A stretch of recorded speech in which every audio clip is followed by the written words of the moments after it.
MLB Talk, New York's #1 baseball podcast. Now here's your hosts, Chris Pizzaya and Rob Maraska. And welcome to a new episode of NYMLB Talk with your hosts, Rob and Chris. And remember, you can follow us on Twitter/X at NYMLB Talk. And you can give us a subscription right here on YouTube. If you're on YouTube, hit that subscribe button. That would be awesome. We would really appreciate it. You can follow Rob at Maraska on Twitter/X. You can follow myself at CP7NY as well. And you can also find us at sportswireradio.org. And you can follow the station manager there, Mr. Thomas Price, at Thomas Price 2017 for all the other schedules of all the other great shows, which if you like baseball, football, hockey, tons of wrestling, it's all on there. Check it out and follow them on YouTube as well. They have a lot more content as well on there too. So, Rob, not a good weekend for either one of us. On Father's Day, neither one of us could buy a win. So, God.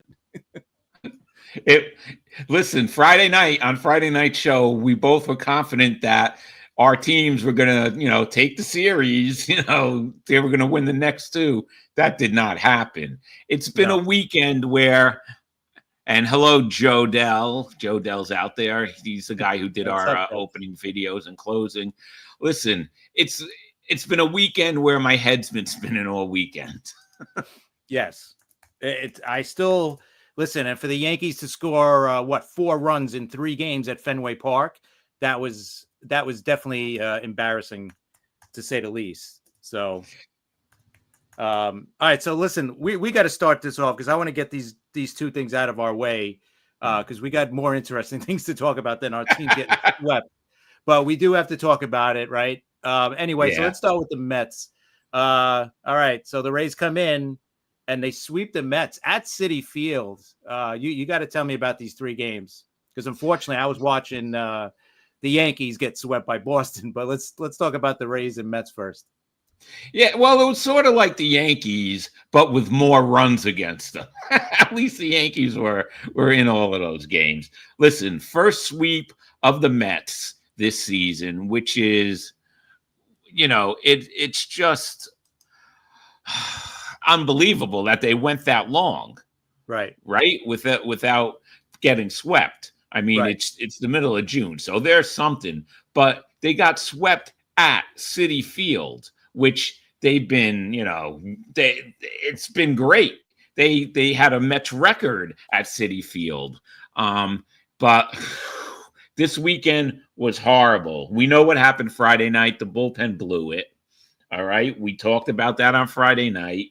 Then Saturday we got the bad McGill. He gave up 7 runs, 5 in the 5th. I mean, in the 4th, 5 runs in the 4th inning. That was it. Alonso and Soto, quiet Saturday and Sunday. And then Sunday, yesterday, they lost 9-0. Canning was horrible. His last couple of starts, it looks like he's back to being that pitcher he was with the Angels. I thought I had great hopes for him, but nah. Hopefully he gets look at these numbers right here. Look at those numbers. After his first 9 starts, he was looking great. 5-1, 2.47 ERA with a 1.29 WHIP. And then look at his last 4 starts. 1-1 with a 5.29 ERA and a 1.53 WHIP. And the walk rate is almost not doubled, but it's a lot more. Are you concerned now about Canning, or do you think he's going to bounce back? I hope he's going to bounce back. You got to give it another couple of starts. Maybe he was pitching over his head. That pitching staff was doing way better than we thought they were going to do. In the beginning of the season, coming out of spring training, they've been a great surprise. So, we have to give them a couple more starts. But basically, yesterday, the offense was dead. Soto walked 3 times, but, here we go again. He was back to being Soto, and now he sorted the last couple of games back to April and May. So listen, the only bright spot yesterday was Jared Young pitching the 9th and not giving up any runs. So his career ERA is 0. There you go. And he was throwing that fastball at about 72 miles per hour, but it was a lost weekend. Listen, I'm not going to take anything away from Tampa. Tampa scores runs. We know that. Tampa is, they're going to be in it. I just have a feeling Major League Baseball, we talked about this a ton of times, they may be in trouble in the postseason with what are we going to do with Tampa? Where are they going to play? Are they going to play in Miami? What's going to happen? They look good. They score runs. I think the average is a little over 5 runs per game. You see Tampa play more than I do. What do you think about Tampa? Yeah, no, listen, they're a good young team. and like every year, the Rays always come in with a team with a bunch of no names or a bunch of guys that you're like, they're not that good, or that's not, but they just perform. They play the game the right way. They have their system. It always works. And it's a team that if you do not come in with your A game, you are not going to beat that team, because the Rays are just not going to beat themselves, right? The Rays are going to play a really good game. And right now, I mean, they're the leader in the wild card spot, right? They're the number 1 wild card. The American League is wide open. We've been talking about it, right? There's you could get 10 teams right now that are within, a few games of each other. You're talking about the Angels, as bad as, we think the Angels are, they're only 3 games out of a playoff spot. So that shows you, right, how wide open the American League is right now. So, but yeah, no, the Rays are a tough team, and they got solid pitching. You got a couple of young players on the corner spots, right? The third baseman, Caminero, great, big time power bat. The first baseman is coming out of nowhere, and he's hitting well too. So, it's Tampa. Tampa's Tampa, right? For the past, I'd say at least decade, they have been this type of team, right? Since Cash has been there. So it's not a surprise. It was a surprise that they swept the Mets, because the Mets were playing so well. But when you kind of step back, it's like, all right, the Rays aren't that bad. They're not a bad team, but I just thought it was a shocker that, they swept the Mets, because who have been playing as good as anybody or better than anybody. Yeah, it was a shocker. The Mets came down to earth at Citi Field this weekend, but it's off to the, another place that the Mets really have fun at, Atlanta. But listen, the Braves didn't do much better. They got pulverized by Colorado yesterday. And no one ever says that. I know. 10-1. Okay, so wow. The Braves, we know the Braves are in trouble, but listen, I'm waiting for the Braves to make a move, because they have a couple of weeks before they decide whether they're going to be buyers or sellers. Right now, it looks like they're going to be sellers. I read a couple of things about that on MLB.com, and it looks like they may. But, Acuna Jr. is going to hit. Olsen, Murphy, they have the hitters. They just have to put it together. It's a shock that the Braves are this bad right now. Yeah, and like you said, they're going to turn it around, but I'm going to go on the flip side and be all positive here for you guys. But you guys have a chance, because you're playing them, I think, 7 times in the next 10 games. Like, you have a chance to to bury this team, right? Because right now, I think they're 13 games back of you guys, right? I think they're 13. Yeah, they're 13 behind you guys, and in the wild card, they are sitting right now 8 games back. I mean, if you take 6 out of 7 of those games, you're burying this team, right? By the time July comes around. And if you guys could be the beginning of the burial of the Braves of this year and pushing them into that seller's market instead of the buyer's market, right? So I think the Mets have a great opportunity right now. And that's how they got to look at it. Yeah, it's all in the Mets' hands right now. It's all in their hands. They could finish the Braves off pretty early. So they have to do it. If to get the Braves monkey off the Mets' back, they have to do it. They have to take both series, just finish off the Braves. Let's get it over with and, worry about the Phillies. Listen, at the very least, take 2 out of 3 in Atlanta. that would be great. And then you go into Philly, and then obviously that's a huge series too.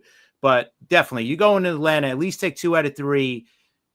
We always say, right, when a team is down, keep them down. Don't give them any kind of positive feelings that like, oh, maybe we can make a run here, because if they turn around and have a good series against you guys and take 2 out of 3, or God forbid sweep, you know what?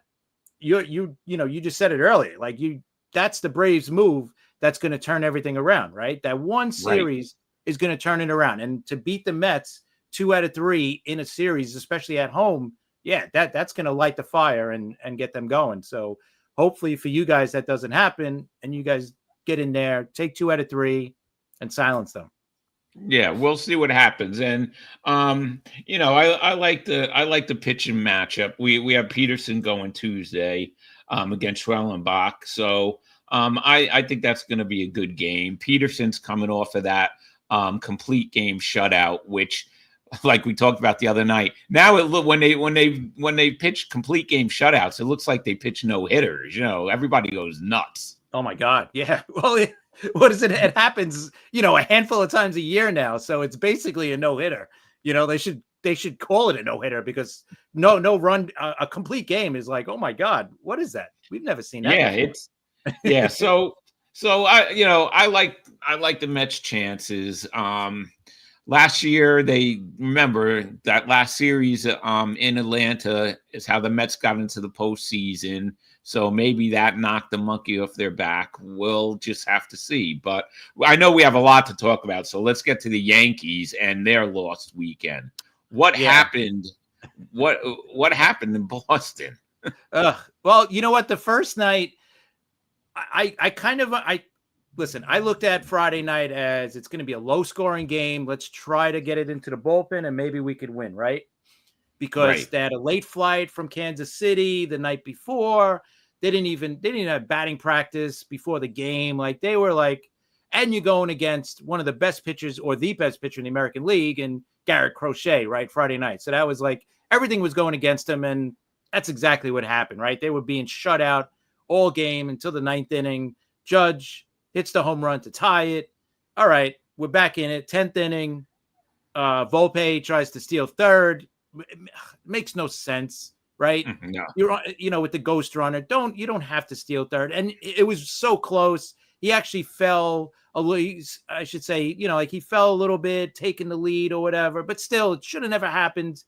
Why he was stealing third, and there's no reason. Just get him to third, and then you just sack fly him in.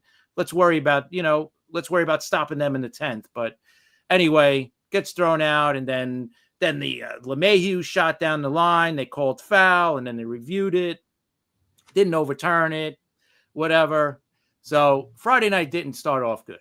And then Saturday, you had Dobbins, the kid, going against, the guy that made the statement about, oh, I would never sign with the Yankees, blah, blah, blah, blah, whatever. So you would think, like, all right, throw the Friday night game away. That's a loss, but come back and win that game, and score some runs. And again, they just did not get it done, right? So the offense, they scored 1 run Friday night. Then they scored 3 runs, and they came up a little bit short on Saturday. They almost took the lead, actually, in the 9th inning. Wells hit a nice shot to center. Yeah. I thought that was going to at least hit the wall, but it just died out in center field. So anyway, they came up short 4-3. And then Sunday, again, shut out. They lose 2-0. And, the offense was just dead. Judge struck out, like 10 times in the series. Yeah. Awful. Other than the home run, he was absolutely awful. And the offense just could not get going without him. And, we've seen that before, where the offense just doesn't get going unless Judge is, and you can't expect Judge to be, Superman every single game, no. Even Superman needs a day off, right? So Judge, they need to find something else in the offense. They're getting good news today. We found out Stanton is coming back. Yes, he will be in the starting lineup. Now it's going to be who's going to get either DFA, traded, something's going to happen here with Stanton being activated today. So I'm curious to see. But listen, to get a right-handed bat like Stanton into the lineup, just his presence alone is going to be an improvement on this team, right? Just to have that guy in the lineup that you got to worry about, that you got to say, all right, if I make a mistake against this guy, he's hitting it 500 feet, right? So we got to, he's not going to bat 400 like Judge is. He's not going to do that. But you know what? Stanton's presence in the lineup is going to help this team. So I'm just curious to see how they work it out. You know, they mentioned already Ben Rice is going to catch a game or two. So we'll see him there. He's going to play first, obviously, probably against tough righties. But Goldschmidt's going to hit against the lefties, obviously, at first, because he's been the second best hitter against lefties next to Judge. So in the whole league. So so it's going to be interesting. I feel like, and coming home, playing the Angels, hopefully that, kind of can kickstart this offense a little bit and get going. So it should be. What do you think about this comment, Chris? They would, if they were more active on offense, they would have swept the Red Sox. Yeah, I mean, the offense was totally dead. I totally agree. The offense did nothing. They scored 4 runs in 3 games at Fenway. That just doesn't happen. It never happens with a Yankee Red Sox series. There's no way the Yankees go in and score 4 runs in 3 games, right? Fenway. Fenway's a hitter's ballpark. We got to score runs here. So yeah, I agree 100%. And here's the other thing to go with this. Right now, their record in 1-run games is 12-13, and in extra innings, they 1-4. That's horrible, right? That is horrible. For the Yankees, that is horrendous. And for a team that's still in first place, I mean, that just shows you how wide open this American League, especially the East, is, right? So they're winning games, but they got to start figuring out extra inning games, these close games. That's what they got to figure out. And obviously, like just with you guys, right? With the Mets, like you're starting to, or we know what both our teams need, right? I think the Yankees, we do. Right? Yankees need another bat somewhere. Stanton's going to help, but I still think they need that extra bat, whether it's at second or third. Obviously, some bullpen help. Maybe a starter. It doesn't have to be a top guy. It could be a middle rotation guy. Maybe. We'll see. But the Yankees are going to be active at the deadline, especially, and they're probably active now. It's just a matter of who's available, right? And same thing with you guys. You guys, right? You're probably looking for a third baseman, possibly. Center fielder, maybe a bat for sure. Definitely a bat. Yeah. Like, what do you think with getting back to you guys for a second with Alvarez? Like, what do you think is like, okay, if he's struggling, if this is the way he's going to be, if he's not going to get any better, do you think Torrens should get more at bats, more starts? I do. Or do you think they should go out and get a third catcher? I think they're not going to give up on him. But yeah, I think Torrens has to get some more at bats. Remember what happened? You remember the last time Alvarez was having these problems, the Mets let him get some time down and he took care of it. So we just have to, see what's going on with him this year. Just not having a good year. They're both Mets catchers, though. They're killing it with throwing out base runners. I mean, the teams cannot steal against the Mets this year, which is something that never happens. Mets catchers always been, run on. They always called great games, but they always had tough time throwing runners out. So that's one good thing. But the Yankees, let's get back to the Yankees for a second. The Yankees are like the only team who gets swept, and when they leave Boston, they're all of a sudden in a better position than they were, even though they got swept. Right? Yeah. The Red Sox did us a huge favor, right? Trading their star player, Rafael Devers, to San Fran. And listen, and I mean, we're getting so many different opinions on it. And we kind of seen this happening, but not this quick and not out of the blue, right? I thought this was going to be built up a little bit, but during the series with the Yankees, he didn't run out of a ground ball. So I think that was probably the final straw, but Yeah, I'm still shocked. The one thing I have to say, it was a good move, I think, for the Red Sox to move on from him, because I think there was too much negativity going on with him. And we know it started in spring training when they signed Bregman. All right, you're not going to be our third baseman. You're going to be our DH. We talked about it already, that they should have spoke to him and said, listen, learn first base, because we don't have a backup for Cassis. So we could get you in at first base, right? You know, you may not play every game, but you'll be DHing and playing first base, so you could be a backup there. But it never happened, right? And then, you know, about a month ago, they asked him to play first base after Cassis went down. A guy's not going to learn first base in the middle of a season, right? Especially a guy who's not a good defender to begin with. So it was just handled horribly by every level, GM, by the manager, by the player. I think it was just a matter of time before he was going to get traded. The part that I don't like from the Boston side was they didn't shop him. Like, they didn't go around and tell the league, all right, listen, Devers is up for grabs if you want to trade for him. We're only talking to San Fran this whole time. For the past couple of weeks, they've been talking to San Fran back and forth. Why didn't they talk to the rest of the league? And you know, and maybe they'll get a better offer for him. You know, I mean, they still got, listen, San Fran still took the full contract off of them. Yeah, that was big. A good thing. So we'll see. The most important thing for me is what the Red Sox do now. Like, what's their next step, right? Because now they freed up, you know, all this money from the Devers deal. What are you going to do now? All right, you freed up the DH spots, and now you know they're going all in with the kids, right? With Roman Anthony, the shortstop, and Campbell, right? Meyer and Campbell. So you know they're going all in on with these kids. So they're going to be playing every game. So, but now it's like, what do they do now? Are they going to start selling pieces off at the deadline, or right? I mean, Duran, we've been hearing, he might get traded. Mets might be involved there too. I mean, that would be great for the Mets if he gets up there. You know, if he gets offered, it's going to be curious. Abreu, that their right field is really good, but he's hurt. But so I want to see what they do next, because what they do next is going to determine a lot.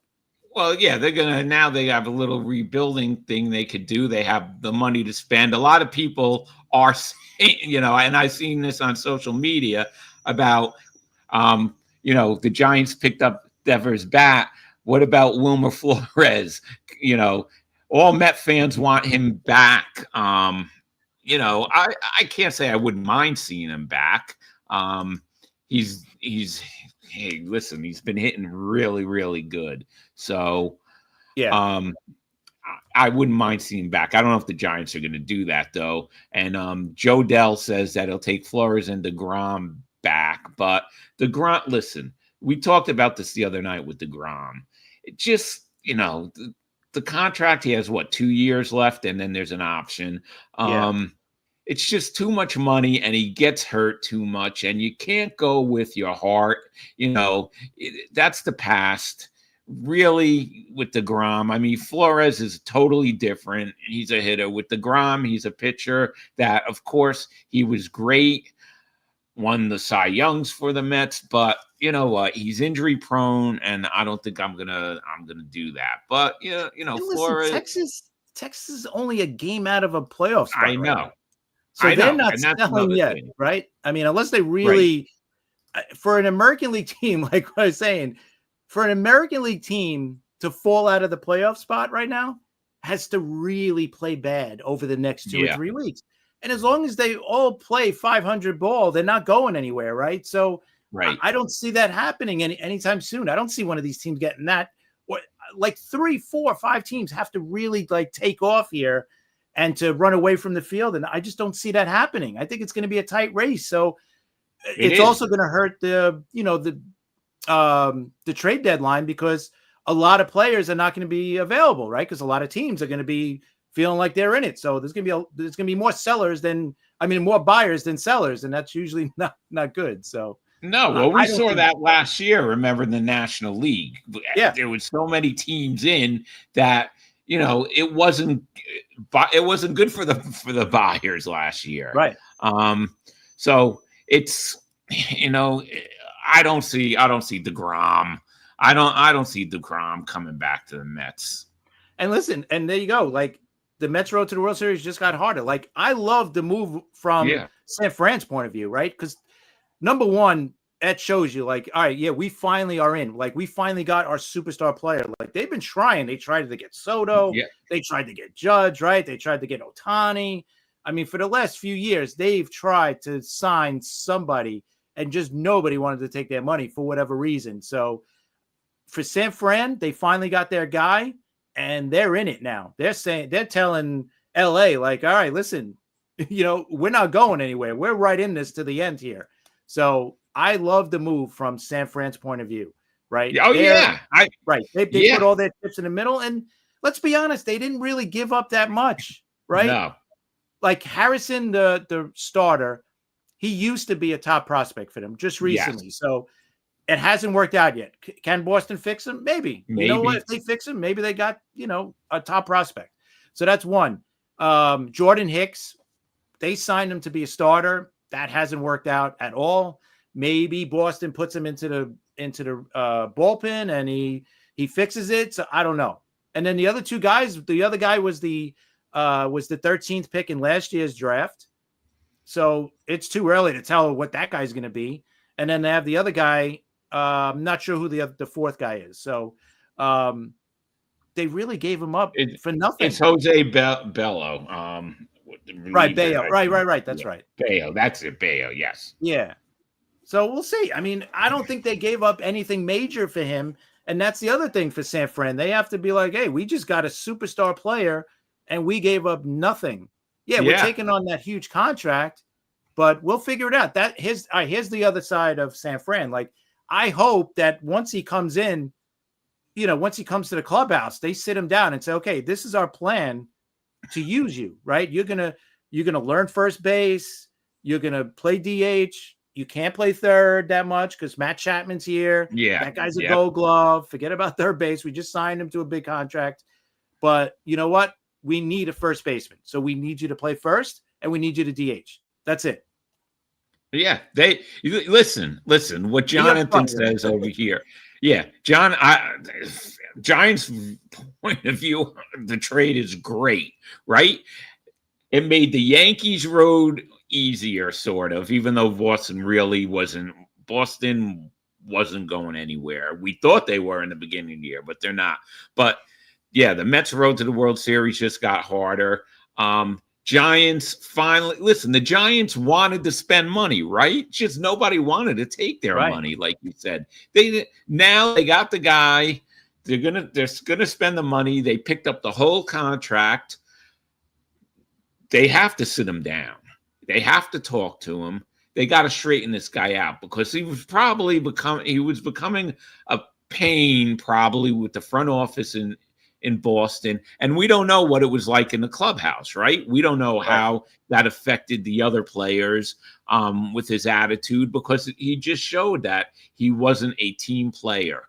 Yeah, you said, well, it's hard to change positions in the middle of the season, especially when you're not a great, defensive player. You're right. Definitely. You're right. But he still could have said, I'm happy to take reps. I'm happy to try. Let's see what happens. That's the thing he should have said. Not, 100%. I'm a third baseman and, that was wrong. Yeah. So the Giants have to talk to him, straighten him out. Yeah. I'm assuming that's what's going to happen, right? Like, I can't see it not happening but that's the first thing that they should do. They should sit down and say, listen, this is our plan. This is what we want you to do.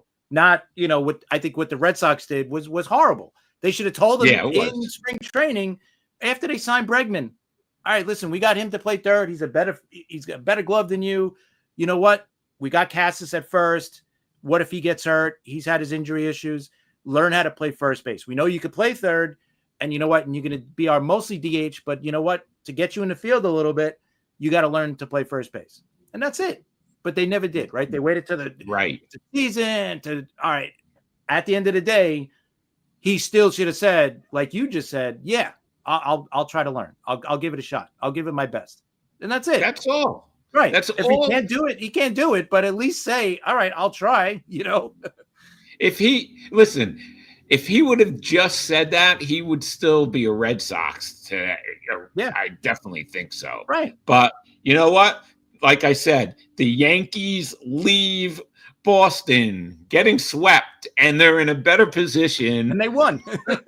They won. To get rid of Devers, trust me, we don't have to see Devers, all the time now. Now we just got to see him 3 times a season. 3 games in a season. I'll and maybe a World Series. Maybe World Series. I would love it. That'd be even better. I would love to see him in the World Series, but to only see him 3 times in the regular season, I am so happy. Now we could, I'm sure. Listen, we already seen possibly Carlos Narvaez becoming a new Yankee killer. He's killed us at Yankee Stadium and here, and he's a former Yankee. So that's a whole other argument there. But I'm very happy to see him not playing for Boston or not playing in our division or in our league. He's out of our minds for a while. So thank you very much, Fran, in that sense. And like I said, man, I love it for San Fran because they finally got their guy. Now they could say, okay, now we got our big thumper in the lineup. And here's the other thing. They haven't had a 30 home run season by a player since Barry Bonds did. Barry Bonds, I know. That is insane. And think about it. The San Fran won a couple of World Series during this era from when Bonds left until now, right? I mean, 2 or 3? 2, right? 2 of them since Bonds, right? Yeah. I mean, they've won 2 World Series, and they didn't have a 30 home run guy. Now they got him, and you got Ramos, the center fielder or left fielder. He's really good too. He might hit 30 this year too. So, and you brought up Flores, right? Flores is having a great season, for him. Who knows? They're not going to get rid of Flores. I mean, come on. They want to making this move. They're going all the way. They're putting notice to the Dodgers and to San Diego that it's going to be a 3-team race. Definitely now. We finally got our guy. So let's see what happens with, with West. He plays first, right? Flores along with DH, right? Yeah. Flores. Yes. Yeah. So they might platoon him. Him and Devers might be a platoon at first and at DH. Yeah. I mean, I don't know if they're going to have Devers play first, this season. Who knows? I mean, he really needs a lot of reps there because we know how his defense is, right? So he's really, they're going to have to work on that. So we'll see what happens. But you know what? The Yankees road just got better no matter what. Just not having him, win games for Boston, even if they were in it or not in it against the Yankees. So it's a good thing for the Yankees. But we have something else we have to get to, and it's the thing we've been doing with the Hall of Fame, who should be in the Hall of Fame and isn't yet. What do we have this week, Chris? Well, actually, before we get there, we have to make we could talk about too. Ohtani is starting tonight. Oh, that's LA. Right. Yes. Okay. Let's go there first. Yes. I know. I'm shocked that they made that announcement, I think, right after the game last night. So listen, yesterday was a shocking day in baseball. Everything happened like fast and last minute. All right. Let's talk about Ohtani. What do you think about Ohtani pitching again? I mean, the guy he could do it all, right? I don't want to say, he's probably going to pitch good, right? It still doesn't make sense to me because the guy had he didn't go on a rehab assignment. Like this is like we were just talking about it earlier, right? Minaya needs a full spring training, right? Luis Hill is going to need a full spring traiing, all this stuff. Yeah. And Ohtani just walks up and says, okay, give me the ball. I'm going to start tomorrow. Like, I don't get it. I think it's amazing. It is amazing. Jonathan thinks Ohtani probably going to blow his maybe he arm will. Out. You know what? Then he'll just DH again, right? Because he was playing the whole time when he had Tommy John surgery anyway. It doesn't matter, right? He's not human. It really, and it's happening against San Diego tonight, right?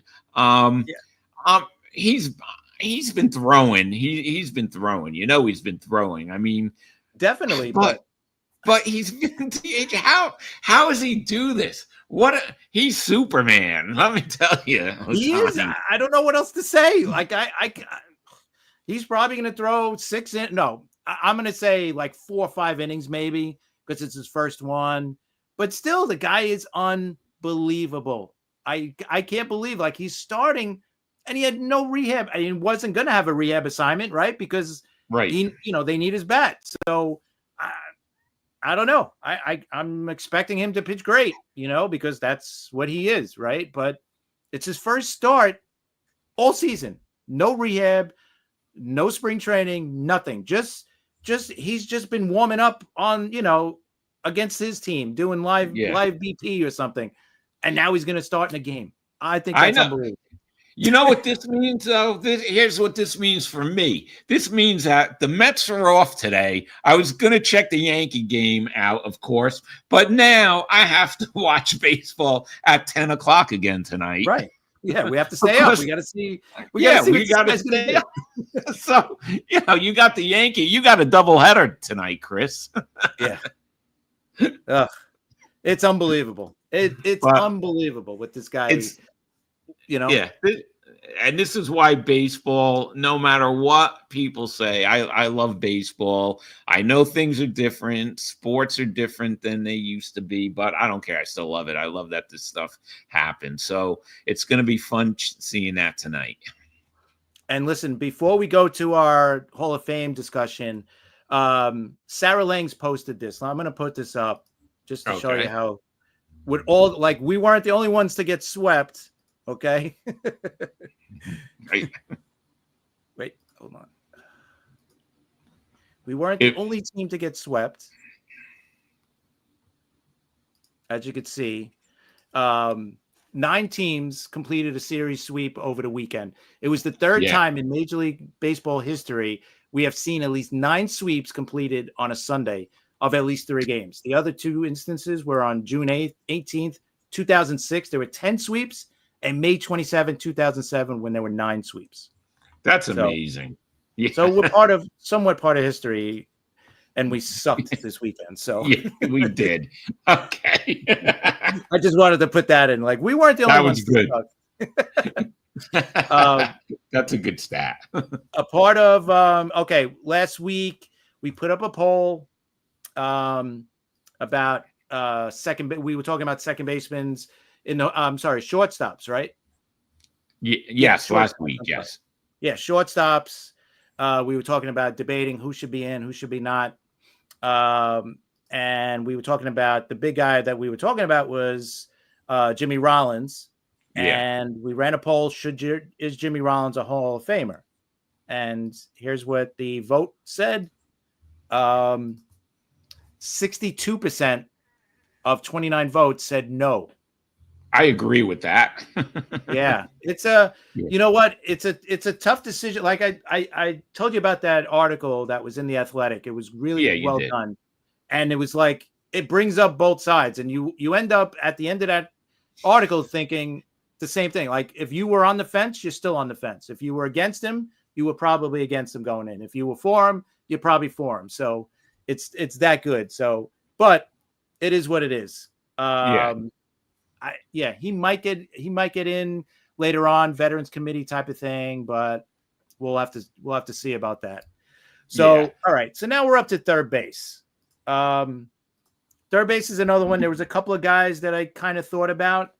But first, let's talk about the guys that are playing now that we think are going to go in. I think there's 3 automatics: Manny Machado, Nolan Arenado, and Jose Ramirez from the Indians. Yeah, I have the same 3 as you. Right. So, and Machado, listen, you look at Machado's numbers. He's got a really good shot at 500 home runs. You never are you even thinking about that with him? No, but he has a shot. Yeah. He's got 350 now or 351. And he's 32. He's got 352 right now. And he's 32, and I think he's got 6 or 7 years left on his deal. He could do it, come close at least. If he averages 20 a year. I think he's got 8 years left on his deal. Yeah. Listen, he could do it. I picked him also. I picked all three. All three of those guys have a great shot at getting to the Hall of Fame, but there's, they still have years left. So he's got 8 years left he's got 8 years left.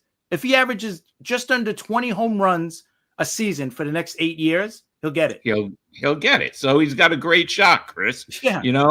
Yeah. I mean, he's great. You can't say anything bad about him. No, so I think those three definitely going in. Yeah, I think so. How about ones that are not in? Okay, let's get to that. All right. Give me one of yours. I thought the easy one, and I'm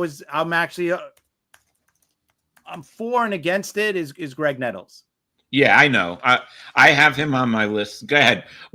Tell me why you're for and against it, and then I'll tell you too. Listen, I look at it this way. I go by the JAWS ratings, right, on baseball, on baseballreference.com. The JAWS ratings are a ratings that was done by Jay Jaffe, and he puts together, like, he shows you who should be in the Hall of Fame and who shouldn't be. And he's 12th in third baseman, right? And one above him is Edgar Martinez, and we know Edgar Martinez was 3/4 of his career was as a DH, right? As a DH, right. So he's technically 11th, right behind Scott Rowland. The only thing that I think that's keeping Greg Nettles from going in is his batting average, right? It is. Yes. His career batting average, I think, is 240. What is it? 248. That's what's doing it. Right. That's pretty low. Now, also, when you think about it, Mike Schmidt's career batting average, I thought it was higher, is only 267. And he's regarded as, the greatest third baseman. Yeah. Right. Well, I mean, a lot of it has to do with the his home power. runs. And, right. Yeah. And he's got a great glove. Yeah. So, and he was a great glove. I mean, I saw Schmidt play, in person. So I know. I know.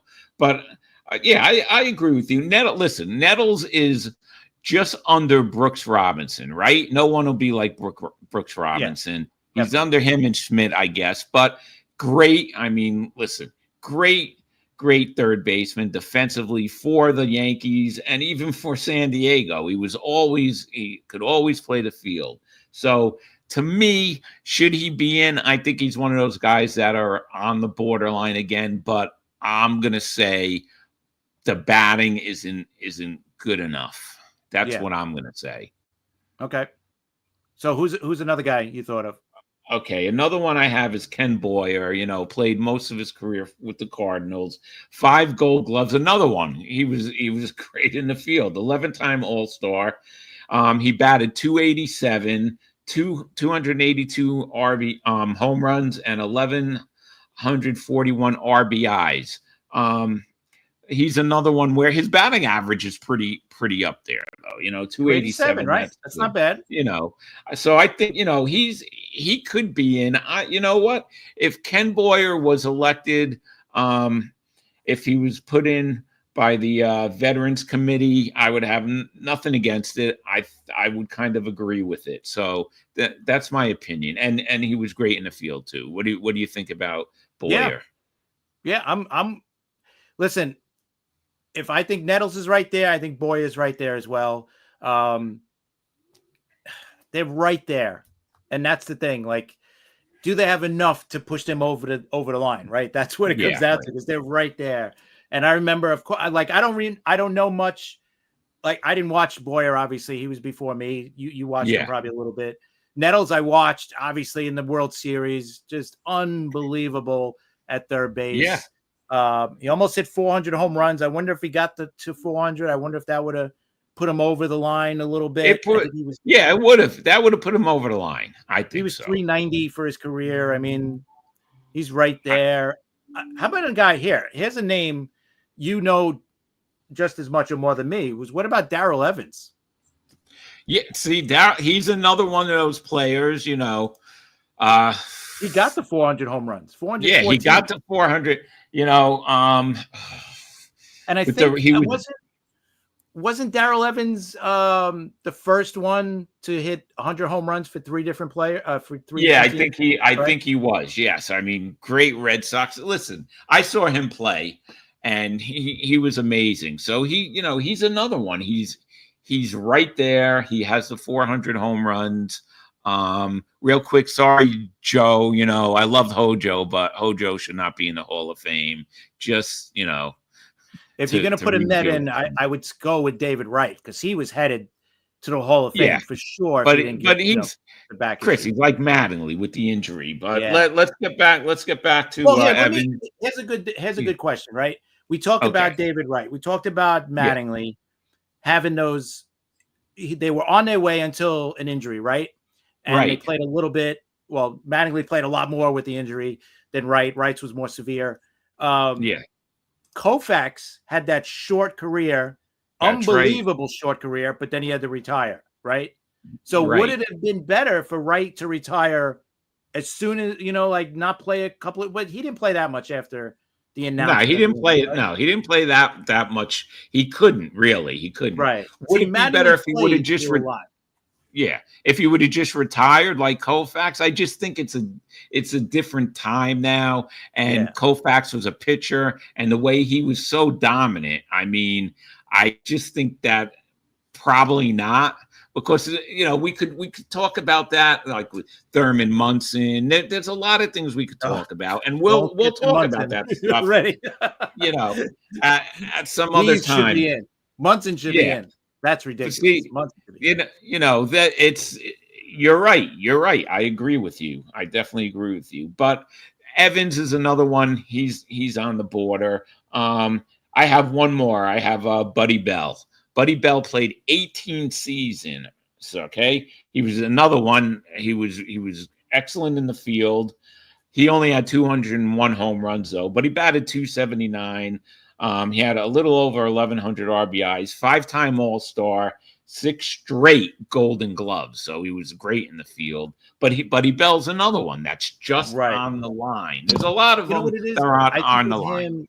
Buddy Bell to me was like the offense just wasn't enough. Yes. Like he was good. He was good, very good, but not like Hall of Fame very good. Like he was very good. But he had a really good career. Nothing to like sneeze at. The guy, he definitely doesn't get enough credit out there because he did have a nice career. Just you're right. And he was steady like his whole career. Just that steady player his whole career. But not Hall of Fame. Not Hall of Fame. Right. But listen, a really good career. I mean, very good career. Yeah. Nothing to be ashamed about whatsoever. So do you have any? That's all I have. That's all I have. I think so. Yeah. Like out of the ones that I was thinking of, I think that was it. Okay. Third base. So, I mean, it's more about the guys that are going to be coming, that are going to go in now, All right. So with third base, we could put up a poll then with these guys, right? Let's put up a poll for third we'll base. Put up Nettles, Boyer, Evans, and Bell. Yeah, we'll put those four up. We'll see what everybody has to say. If you guys in the chat any of you guys think any of those guys should go in, you can let us know in the chat as well. But I'll put up a vote on Twitter /X, and we'll see what happens. That's good. Do you have any more baseball related stuff? Because I have one other sport, if you want to call it a sport thing, that I want to bring up real fast. So I'm good with baseball. I just got one more thing with baseball. The Nationals are bringing up their top hitting prospect this week, Brady House, the third baseman. So looking forward to that. Yeah, you'll probably see him. That's another good prospect they're bringing up. Yeah, that's a team like the Nationals.